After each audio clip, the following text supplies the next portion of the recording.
Bu yerga masjid qurdiraman. Masjidul Aqso bo'ladi. U birinchi qiblamiz. Unda Rasululloh va Allohning payg'ambarlari namoz o'qishgan.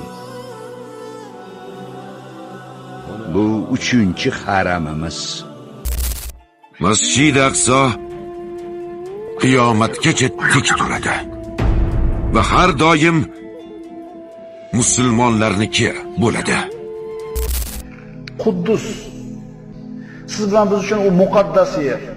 Biz Quddusni boshqa musulmon yerlarini singari yaxshi ko'ramiz, lekin ortiqroq yaxshi ko'rishligimizning sababi u Isroil.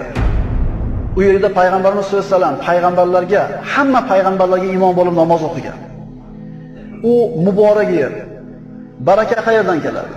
Baraka Alloh tomonidan kelib beriladi. Alloh taolo Makkani barakotli qildi. Madina-i Munawvarani barakotli qildi va Quddusni barakotli qildi. Quddus siz bilan bizning aqidamizning bir qismi. Quddus musulmonlarning muqaddas yerlaridan bittasi. Musulmon odam ziyorat qilishlik qasdi bilan faqatgina 3 ta joyga chiqishligi mumkin. Makka-i Mukarrama, Madina-i Munawvara hamda Quddus, Masjidul Aqso.